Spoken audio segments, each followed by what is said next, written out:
अपने बाप और अपने बच्चों की कब्र की जमीन नहीं खरीदना चाहते तो 29 जून इतवार के दिन पटना के गांधी मैदान में हाजिर हो। जो तुम्हारे बाप दादा ने अल्लाह के लिए वक्फ किया, जब उन जमीनों पे कब्जा किया जा रहा था, उन जमीनों को छीना जा रहा था, तुम क्या कर रहे थे? अस्सलाम वालेकुम, मैं हूँ आपका अपना वली रहमानी और इस वक्त मैं बिहार के सरजमीन पे खड़ा हूँ। आप देख सकते हैं मैं पटना एयरपोर्ट पे हूँ, जिसका नाम जयप्रकाश नारायण इंटरनेशनल एयरपोर्ट है। आप ये सोच रहे होंगे कि मैं पटना में क्या कर रहा हूँ, मैं बिहार की सरजमीन पे क्या कर रहा हूँ। इससे पहले कि मैं आपको बताऊं कि मैं बिहार क्यों आया हूँ, मैं आपको पटना के बिहार के ऐतिहासिक गांधी मैदान पे ले चलता हूँ और वहां बताऊंगा कि मैं बिहार क्यों आया हूँ। जी हाँ, मैं पटना के गांधी मैदान में आ चुका हूँ। ये एक ऐतिहासिक मैदान है और गांधी जी की मूर्ति बिल्कुल आपके सामने है, आप देख सकते हैं। बिहार वो सरजमीन है जहाँ के चंपारण जिले से गांधी जी ने अपनी आजादी की लड़ाई शुरू की थी, सत्याग्रह शुरू किया था। और ये गांधी मैदान वो गांधी मैदान है जिस 1942 में गांधी जी ने जब भारत छोड़ो आंदोलन शुरू किया था तो उन्होंने इसी गांधी मैदान से इस आंदोलन को शुरू किया था। ये वही मैदान है जिस मैदान से 1974 में जयप्रकाश नारायण ने जेपी आंदोलन शुरू किया था, जिस आंदोलन ने हिंदुस्तान की पॉलिटिक्स के रुख को बदल दिया। और आज मैं फिर उसी मैदान में हाजिर हूँ। इमारत शरिया और हज़रत मौलाना अहमद वली फैसल रहमानी साहब के हुक्म पर, उनके हुक्म की तकमील करते हुए मैं यहाँ हाजिर हूँ ताकि 29 जून को जो वक्फ तरमीमी कानून के खिलाफ एक बड़ा ऐतिहासिक प्रोटेस्ट आंदोलन होने जा रहा है, उस आंदोलन में शिरकत करने मैं भी आ रहा हूँ। पूरे बिहार के लोग और पूरे हिंदुस्तान के लोग आ रहे हैं। हम ये उम्मीद कर रहे हैं अब तक का हिंदुस्तान का कि सबसे बड़ा आंदोलन होने वाला है, जिसमें 10 लाख से ज्यादा लोग शिरकत करने वाले हैं।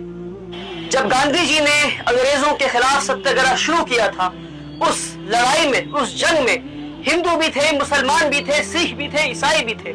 गांधी जी के भारत छोड़ो आंदोलन में जो इसी मैदान से शुरू हुआ, उस मैदान में हिंदू, सिख, ईसाई, मुसलमान सारे थे। मुसलमानों ने अपनी सीनों पे गोलियां खाई हैं, अपनी जानों को दिया है, जानों को गंवाया है, तब जाकर ये मुल्क आजाद हुआ है। और आज मुसलमानों से इतनी नफरत की जा रही है कि जब मुसलमान जिंदा है तो कहते हैं कागज दिखाओ वरना तुम्हारा नाम एनआरसी लिस्ट में नहीं होगा, कागज दिखाओ वरना तुम्हें इस मुल्क से निकाल देंगे। और फिर जब मुसलमान मर जाते हैं तो कहते हैं कि तुम अपने मुर्दों को कब्रिस्तान में दफन नहीं कर सकते, क्योंकि कब्रिस्तानों की जमीनें भी हम छीन लेंगे, जो वक्फ की जमीनें हैं उन्हें भी हम छीन लेंगे। मुसलमानों से ये कैसी नफरत कि उन्हें हम जिंदा भी नहीं चाहिए, उन्हें हम मुर्दा भी नहीं चाहिए। बल्कि हैरत की बात मैं बताता हूँ आपको, ये ऐतिहासिक गांधी मैदान को भी एक मुसलमान ने डोनेट किया था, जिनका नाम था खैरुन मियां। एक मुसलमान की दी हुई, डोनेट की हुई मैदान से आजादी की जंग की लड़ाई शुरू हुई थी।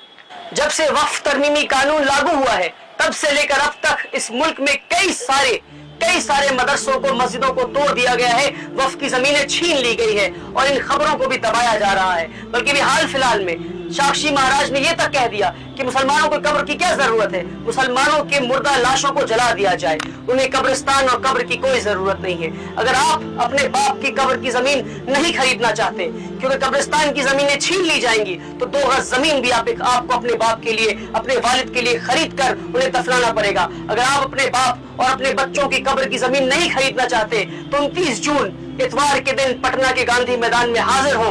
वही मैदान में जहां से आजादी की लड़ाई शुरू की थी गांधी जी ने, फिर से हम हाजिर लगाएं ताकि हम ये कह सके कि हम इस कानून के खिलाफ हैं। 10 लाख लोग तो उस दिन आ रहे हैं, हमें यकीन है कि 10 लाख लोग आ रहे हैं, मगर सवाल आपसे ये है कि क्या उन 10 लाख लोगों की फहरिस्त में आपका नाम है या नहीं है?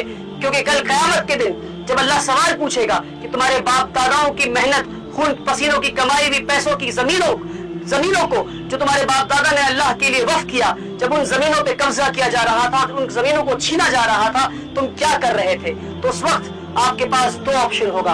एक ये कि अल्लाह के सामने सर झुकाकर शर्मिंदा होकर आप कहें कि अल्लाह हम बेशर्म थे, हम अपने घर में बैठे हुए थे इतवार के दिन। दूसरा ऑप्शन ये होगा कि अल्लाह जब पूरे हिंदुस्तान से मुसलमान उभर कर गांधी मैदान में हाजिर लगाने आए थे अमीर शरीयत के पुकार पर, उनके हुक्म पर, तो हम भी उन 10 लाख लोगों में शामिल थे। हमारे बाप दादाओं के मेहनत से कमाए हुए पैसों के, उन जमीनों को जो हमारे बाप दादाओं ने अल्लाह के नाम पे वक्फ किया, उन जमीनों की हिफाजत के लिए हम भी गांधी मैदान में हाजिर थे। मेरे भाइयों, हमें समझना होगा कि वक्फ तरमीमी कानून हिंदुस्तानी मुसलमानों के वजूद पर आखिरी हथौड़ा है।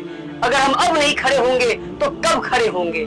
अगर मेरी वीडियो आप तक पहुंची है तो आपको 2 काम करना है। पहला काम कि आपको ये अहद करना है कि 29 जून को आपको गांधी मैदान में हाजिर होना है अपने पूरे गांव वालों के साथ, जिले वालों के साथ। बस भरकर आप पैसे इकट्ठा करें, सब लोग मिलकर 10-10 बस हर गांव से करें और इस गांधी मैदान में हाजिरी लगाएं। पहला काम। दूसरा काम कि आप खुद भी अपनी एक वीडियो बनाएं और अपने फेसबुक पे डालें ये कहते हुए कि मुझे अपनी बाप की कब्र नहीं खरीदनी, इसलिए मैं भी गांधी मैदान आ रहा हूं। मैं ये चाहता हूं कि मेरे वीडियो के बाद 1 लाख मुसलमान, कम से कम 1 लाख मुसलमान अपने फेसबुक पर ये कह के डाले कि मैं भी गांधी मैदान आ रहा हूं 29 जून को हजरत अमीर शरीयत की पुकार पर, ताकि हम वक्फ की जमीनों को बचा सके अल्लाह की रजा के लिए।